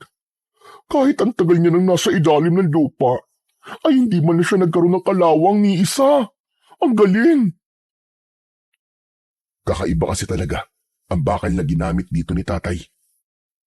Hindi ba, naikwento ko na sa'yo dati, nagaling ang bakal na yun sa isang bulalakaw na bumagsak sa likod ng bahay namin.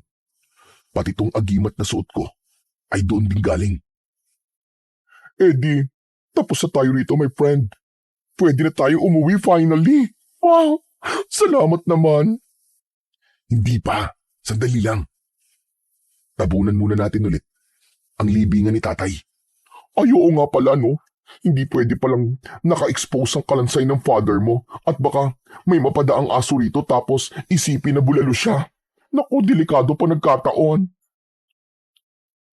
Sandali kong ibinaba sa lupa ang espada at sinimulan na namin ni Baldo ang paglalagay ng lupa sa hukay.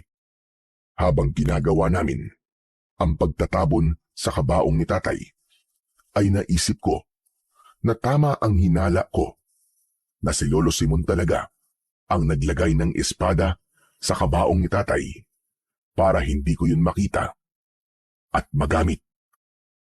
Nangangalahati na kami ni Baldo sa paglalagay ng lupa sa hukay nang may naramdaman akong kakaiba sa aming paligid.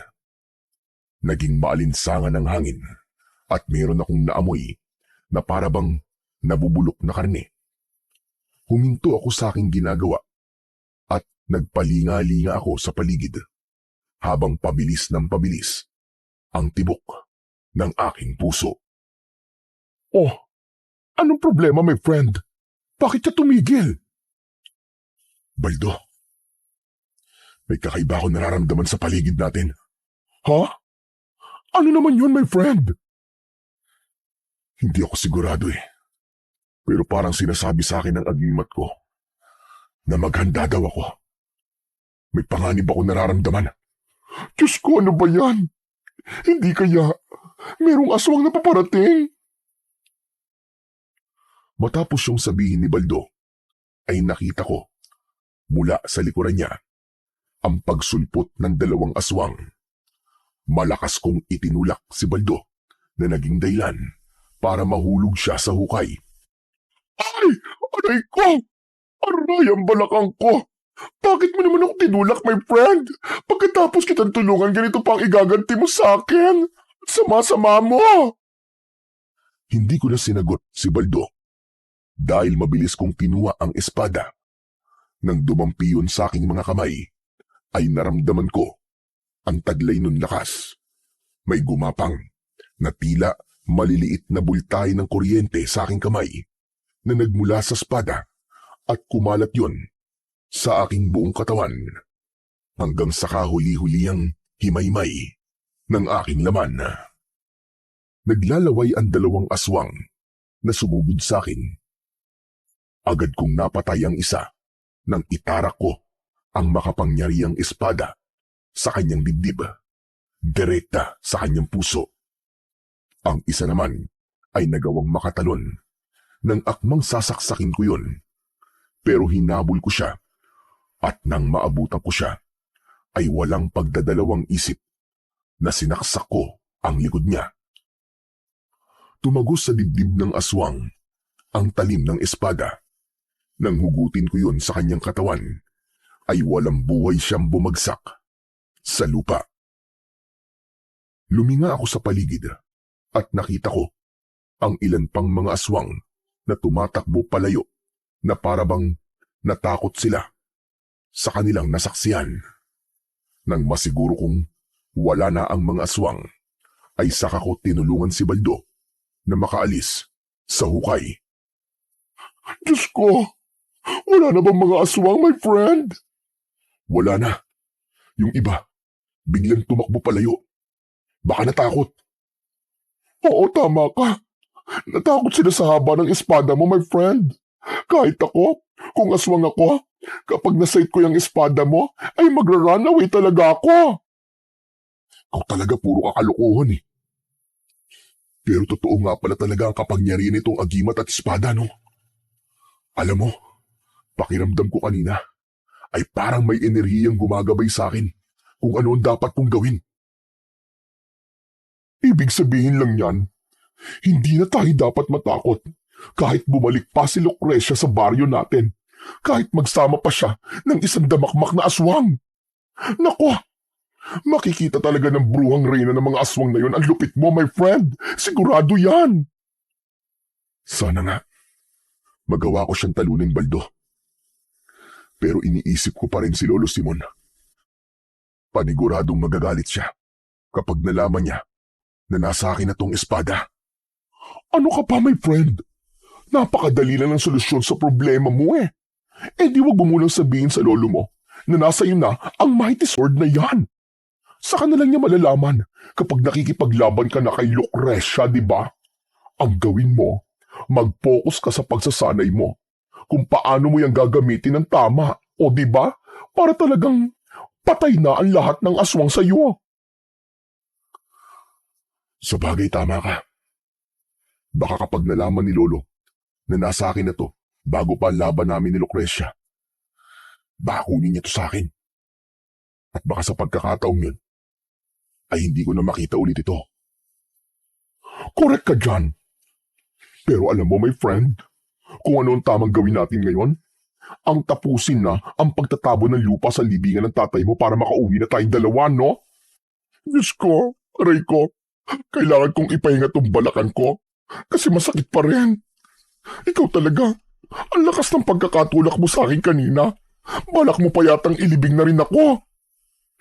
Di naman. Pasensya ka na. Kailangan kasi kitang itulak kanina. Kasi kung hindi, lalapain ka ng dalawang aswang. Di tegibels ka. Uy, may pa-tegibels ka nung nalalaman ha. Pero, mas okay na nga to, no? Mas okay na namamagambala kang kesa naman gawin akong midnight snack ng mga aswang. Pero Baldo, maraming salamat ha. Salamat sa pagsama sa akin dito at sa pagtulong sa pag-uukay sa libingan ng tatay ko. Saka kung di dahil sa'yo, hindi natin malalaman kung nasa ng espadang to. Sus, small thing. Ang importante, nahanap mo na yung espada na yan. Ngumiti ako kay Baldo. Hindi nagtagal ay tinapos na namin ang paglalagay ng lupa sa hukay. Nang matapos na kami, ay muli akong nagpasalamat kay tatay dahil naniniwala ko na siya talaga ang nagpakita sa panaginip ni Baldo para malaman ko kung nasaan ang kanyang makapangyarihang espada. Habang naglalakad kami palabas ng sementeryo, ay bitbit ko na ang espada na magiging sandata ko simula sa gabing yun sa tuwing makikipaglaban ako sa mga aswang. Nang mga sumunod na araw, ay nagsimula na akong magsanay sa pakikipaglaban gamit ang espada.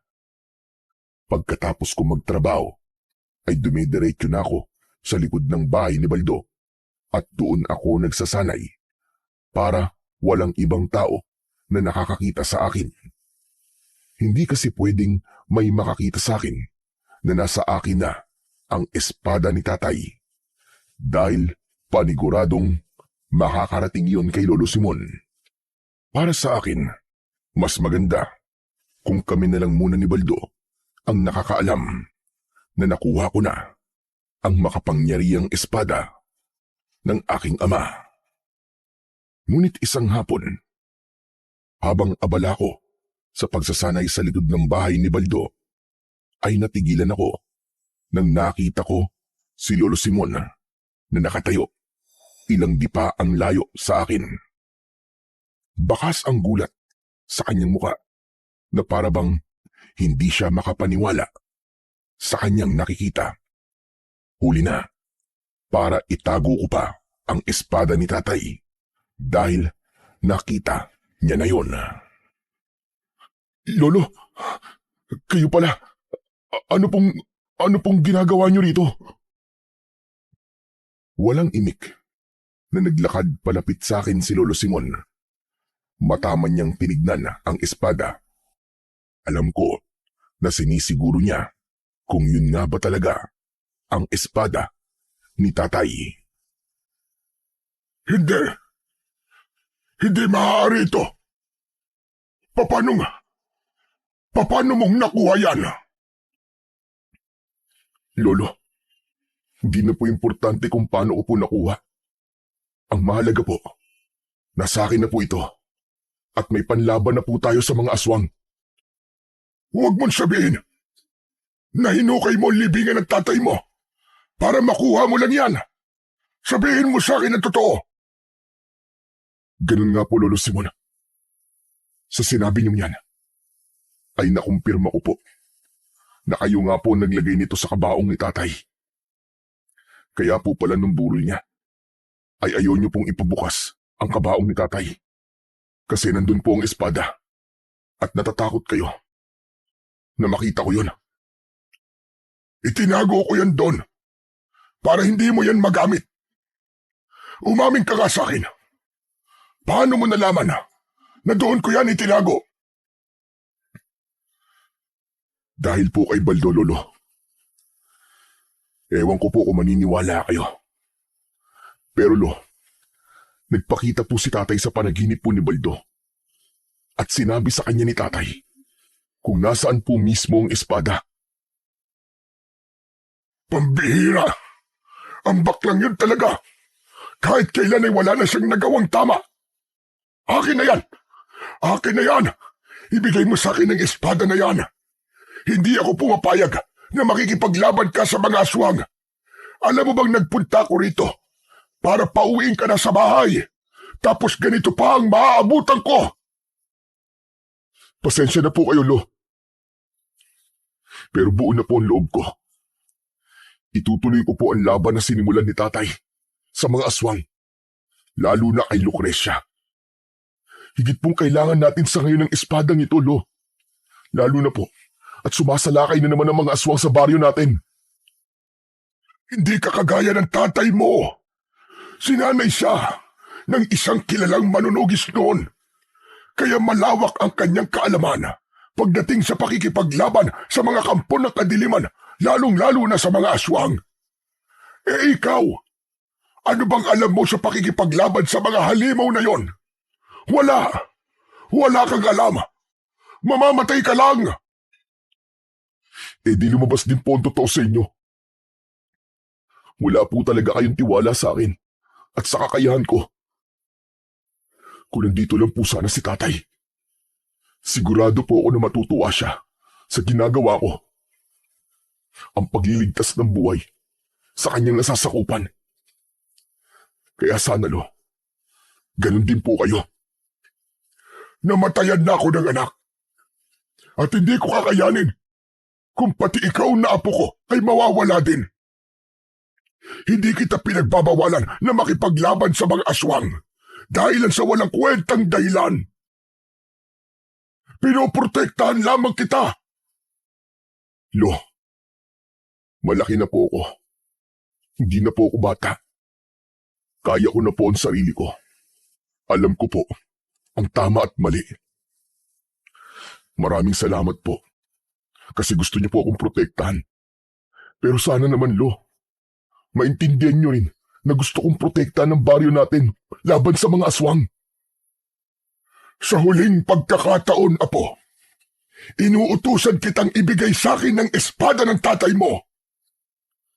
Pasensya na po talaga, Lo. Pero hindi ko po ito ibibigay sa inyo. Lalo na't alam ko na ito lamang po ang tanging sandata na makakatalo sa mga aswang. Lalong-lalo na sa reyna nilang si Lucrecia. Tumiim ang bagang ni Lolo Simon.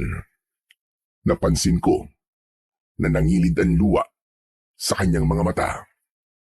Hindi ko alam kung dahil ba yun sa takot niya sa pwedeng mangyari sa akin o dahil sa galit na nararamdaman niya sa akin. Hanggang sa biglang tumalikod na si Lolo Simon at mabigat ang mga akbang na naglakad siya palayo. Nang mawala na siya sa paningin ko, saka naman lumapit sa akin si Baldo na mukhang napanood ang pag-uusap namin ni Lolo Simon. Grabe, my friend! Sobrang proud na proud ako sa iyo! Talagang nanindigan ka sa lolo mo, sa gusto mong gawin sa buhay mo!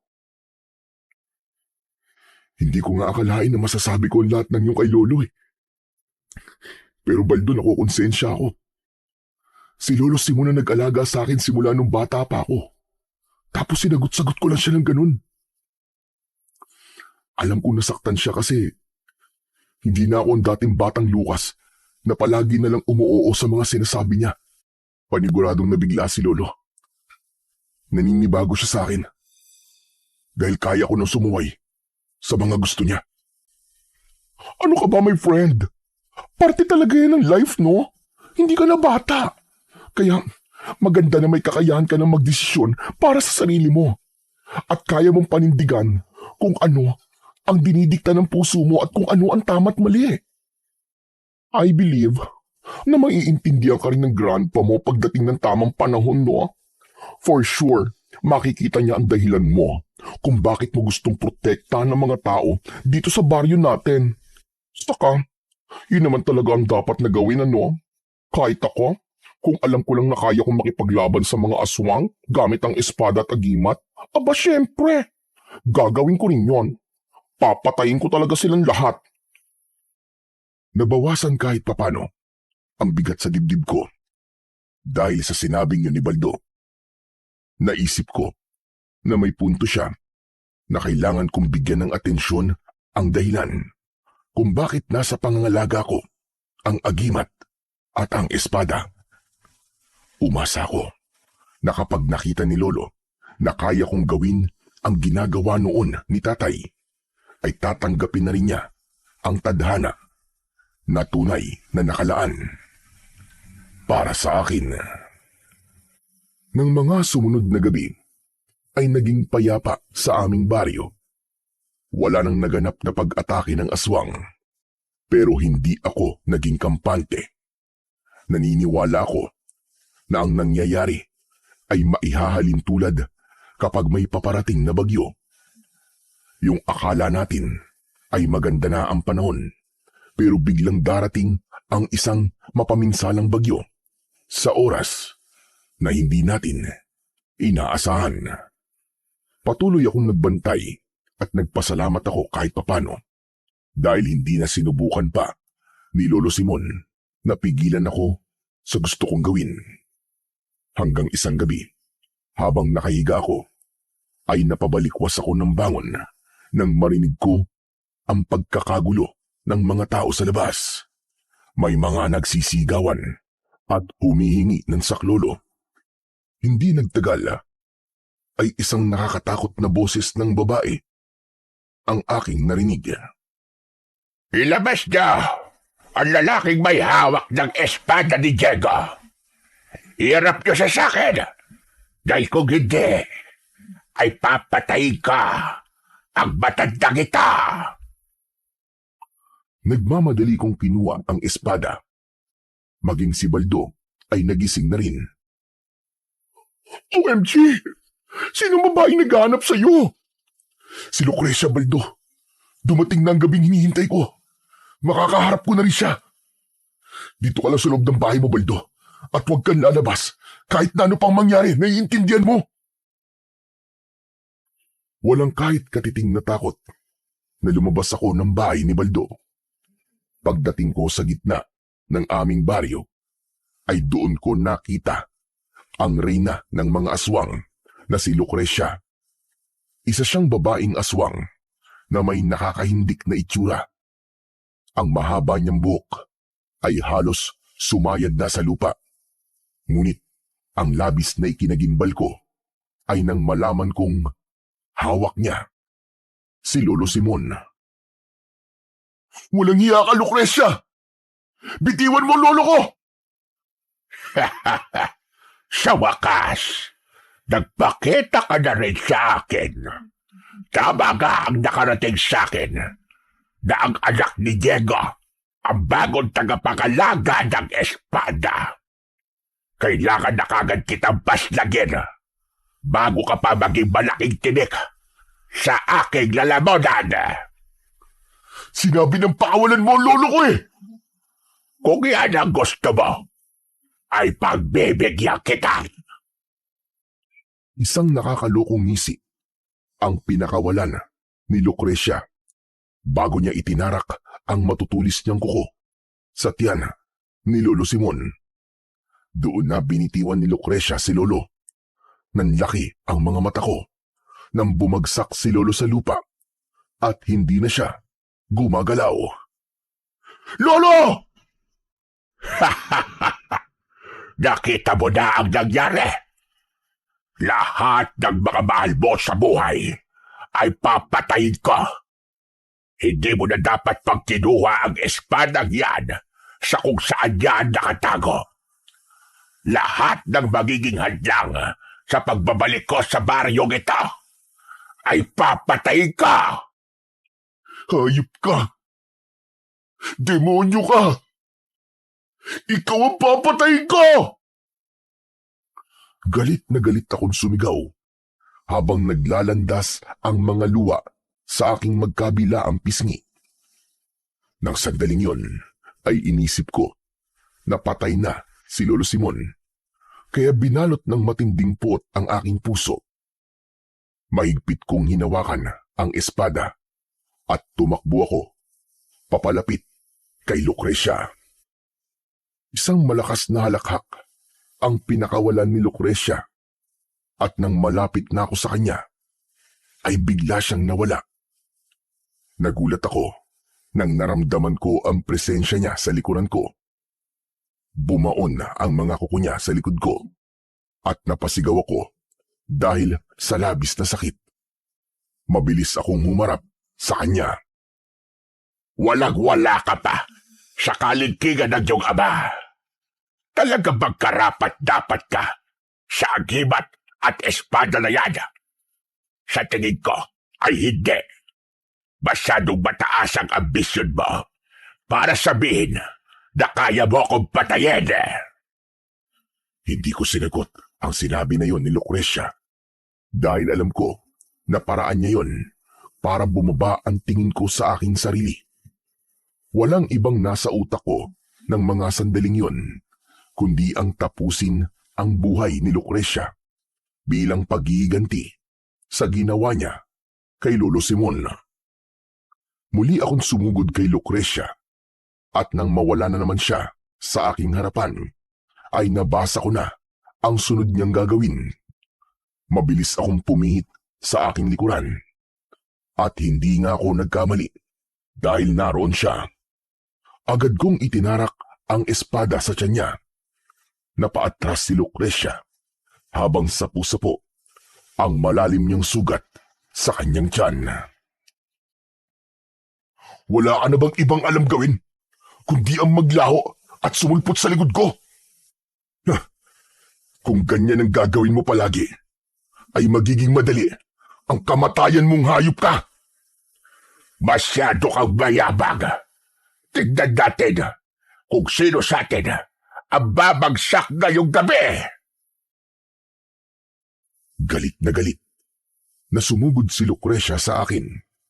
Napansin ko ang pagbagal ng galaw niya at sigurado ko na dahil yon sa sugat na natamo niya mula sa akin. Sinamantala ko ang pagkakataon na yon. Ako naman ang nawala sa harapan ni Lucrecia at tila alam niya na magpupunta ako sa likuran niya, pero hindi ko yun ginawa. Nang humarap si Lucrecia sa likuran niya, ay nagulat siya dahil wala ako ron. Ang totoo ay bumalik ako sa dati kong kinatatayuan bago ako sumugod kay Lucrecia. Mabilis akong lumapit sa kanya at bago pa niya malaman kung nasaan ako, ay itinarak ko na kagad ang makapangyarihang espada sa likod niya. Tumagos yun hanggang sa dibdib niya at siniguro ko na tinamaan ng espada ang puso niya para wala na siyang ligtas sa kamatayan. Hindi! Hindi ito maaari! Hindi ikaw ang papatay sa reynang kagaya ko! Nagawa ko na, Lucrecia. Nagawa ko na. Tapos na ang paggasik mo ng kasamaan at isusunod ko naman ang lahat ng mga alagad mo. Nang hugutin ko ang espada sa katawan ni Lucrecia, ay padapa siyang bumagsak sa lupa. Umagos ang itim niyang dugo sa lupa at hindi na siya gumalaw. Habol ko ang aking paghinga habang tinitignan ko ang reyna ng mga aswang na minsan nang nakalaban noon ng tatay ko. Naniniwala ako na kung nasaan man si tatay ngayon ay napakasaya niya dahil nagawa kong tapusin ang laban na hindi niya natapos nung buhay pa siya. Nang masiguro kong patay na si Lucrecia, ay saka ko nilapitan si Lolo Simon. Lumuhod ako sa tabi niya at iniharap ko ang mukha niya sa akin. Hindi ako makapaniwala nang marahang bumukas ang mga mata niya. Nagliwanag ang mukha ko dahil sa labis na tuwa, dahil inakala kong patay na siya. Lo, buhay kayo! Ang akala ko wala na kayo. Ang akala ko iniwan niyo na ako eh. Hindi ako basta-basta mamamatay, si Raulo. Dahil masama akong damo. Ano nangyari? Nasaan na si Lucrecia? Patay na po siya, Lo. Nagawa ko po siyang patayin gamit ang espada ni tatay. Kung ganon, ay nagkamali pala ako.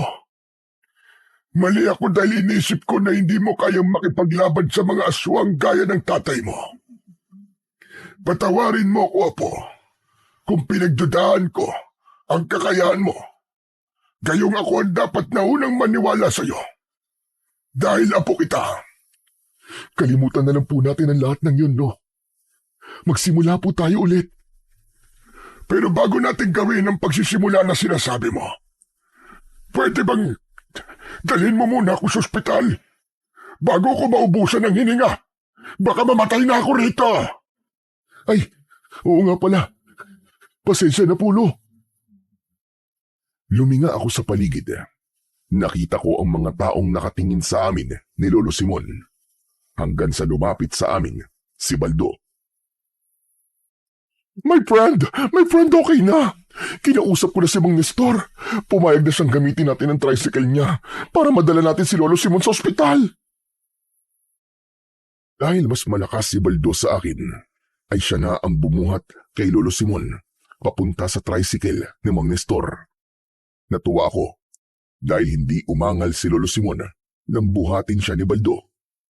Maingat na isinakay ni Baldo si Lolo Simon sa tricycle at tumabi ako sa kanya, habang si Baldo naman ay pumwesto sa likod ni Mang Nestor. Mabilis na umusad ang tricycle. Maigpit kong hinawakan ang kamay ni Lolo Simon. Lo, kumapit lang po kayo ah. Mabubuhay pa po kayo na mas matagal. Ipinagmamalaki kita, Lucas. At sigurado ako na ganun din ang tatay mo. Maraming salamat po. Napakatagal ko pong hinintay na marinig ang mga yan mula sa inyo. Babawi ako sa iyo. Nangangako ko na simula ngayon ay susuportahan ko na ang kagustuhan mong maging isang manunugis na kagaya ng tatay mo. Hindi ko na nagawa pang magsalita dahil tuluyan ng kumawala ang mga luha ko. Pero ang mga yon ay luha ng kaligayahan. Napakasaya ko dahil sa wakas ay tinanggap na ni Lolo Simon ang tadhanang noon pa man ay nakalaan na para sa akin. At yun na yung sundan ng yapak ng tatay ko bilang tagapagtanggol ng aming baryo laban sa mga aswang. Agad naming nadala si Lolo Simon sa ospital at makalipas ang ilang araw ay nakalabas na rin siya sa ospital. Bumalik na rin ako sa bahay namin. Masaya ko dahil ligtas na si Lolo at unti-unti nang bumabalik ang lakas niya. Napansin ko rin na naging mabait na si Lolo Simon kay Baldo at tuwing nakikita ko silang nag-uusap ng maayos ay gumagaan talaga ang pakiramdam ko. Ipinagpatuloy ko ang araw-araw na pagsasanay dahil gusto kong mas mahasa pa ang sarili ko pagdating sa pakikipaglaban. Naisip ko na kapag may bagay akong gustong makuha at alam kong wala akong tinatapakang tao at makakabuti yun sa akin, ay dapat Hindi ako panghinaan ng loob sa mga sinasabi ng ibang tao dahil mas mahalaga na mag-focus ako sa gusto ko at sa landas na pinili ko.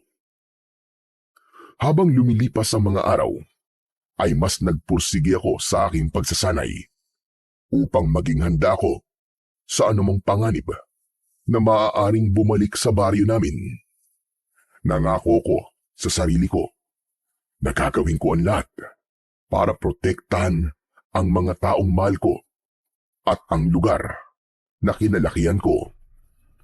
Kahit natapos na ang laban ko kay Lucrecia, ay alam kong hindi roon natatapos ang tungkulin ko bilang tagapagtanggol ng aming baryo laban sa mga aswang.